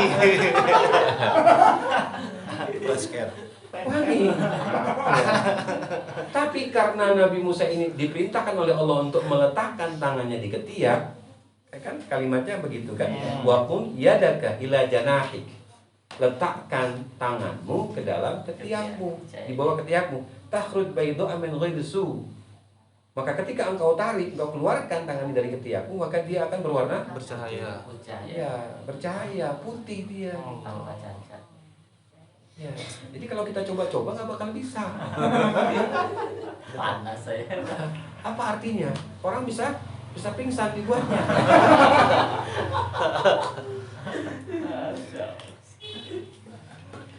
Ingin menggambarkan kepada kita bahwa Bapak Ibu sekalian, suasana itu suasana yang dialami oleh Nabi Musa dengan santai. Coba kalau dia ini ketakutan, grogi, kira-kira tangannya menjadi putih? Enggak. Jadi Allah ini juga membuat apa? Suasana menjadi Santai. rileks, nyaman, Slow. sehingga dia lupa dengan istri dan anaknya yang sedang bertanya-tanya, mana suamiku, mana si ayah ini, pembantunya mana si tuan ini dari tadi kok nggak pulang-pulang, gitu kan? Rupanya asik main ketek dia, asik main ketek. Kalau di masalah.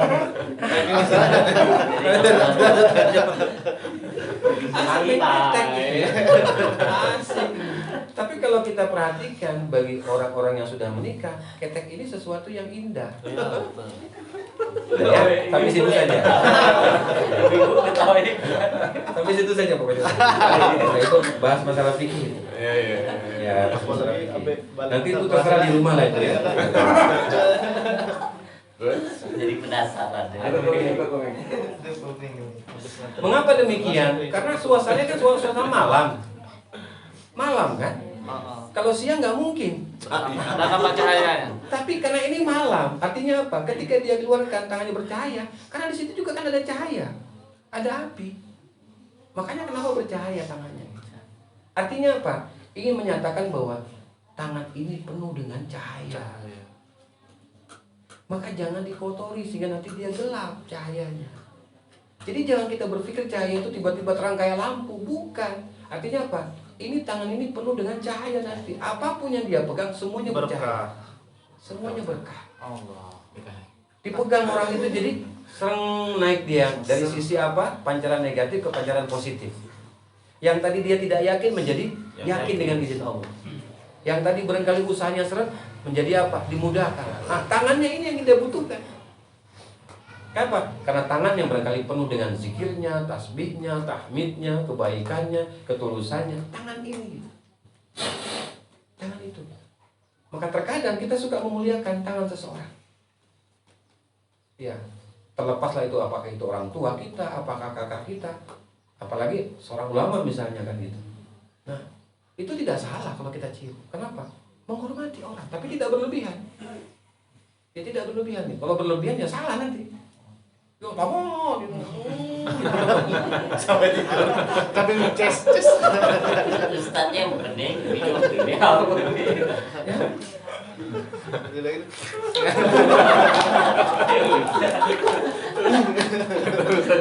Mengapa? Karena tangan yang memiliki cahaya ini adalah tangan yang akan membawa amanah besar. Rasanya tidak akan mungkin amanah-amanah besar itu akan dilakukan oleh Nabi Musa kalau dia tidak punya cahaya ini. Cahaya inilah yang bakal dia bawa nanti ke Mesir. Yang tadi apa Allah pilih mereka sekeluarga nyasar di tengah padang pasir. Artinya apa? Bisa jadi di kemudian hari kita akan diberikan oleh Allah masalah. Tapi dari masalah itu akhirnya kita mendapatkan keberkahan. Di tangan kita ada keberkahan, di tubuh kita ada keberkahan, juga Allah mendatangkan yang lainnya. Tapi jangan lupa setelah kita dapat, kita harus memberikan kepada orang. Jangan hanya dipegang sendiri, nanti cahayanya hilang. Semua apa yang kita pegang jadi tidak ada berkahnya lagi. Kenapa? Karena kita hanya untuk meraup pada diri sendiri. Jangan. Yang memang itu milik kita, kita ambil. Yang memang itu bagian daripada kita. Tapi ada bagian orang lain yang kita harus berikan segera. Kenapa? Karena tadi supaya tetap tangan ini bercahaya. Nah kalau ini bercahaya, orang cari. Tangan kita ini orang cari. Kenapa? Proposal. Keluar kan? Dari hasil madu. Ambil. Dari tangan. Apalagi? Ada proposal masuk ke bagian apa? Perusahaan tahu. So, keluar cahaya dari tangannya, tanda tangan. Ya. Kemana lagi barangkali? Oh ini ada orang yang beras. Dia berikan. Arti tangan itu adalah selalu bermanfaat bagi semua. Maka Allah gambarkan di ayat ini dengan kalimat apa? Cahaya, baydo, putih. Artinya apa? Karena dia selalu dijaga kesucian, kebersihan. Nah, maka jagalah tangan ini. Jangan sampai bermaksiat kepada Allah. Nah, mujizat ini dua tadi dia digambarkan di 17 sampai 23. Pertama, apapun yang ada di tangan, bukan tongkatnya. Apapun yang di tangan itu mujizat. Dan apapun yang ada di tangan kita akan bisa juga menjadi mujizat, tetapi tidak sama dengan mujizat para nabi dan rasul. Artinya apa? Ini ada keberkahan. Yang kedua, mujizat kedua, tangan kita akan selalu bercahaya kalau kita gunakan. Untuk apa? Melaksanakan amanah-amanah yang kecil ataupun besar yang diberikan kepada kita, lalu kita laksanakan sampai nanti kita meninggal dunia. Cahaya itu baru dicabut oleh Allah.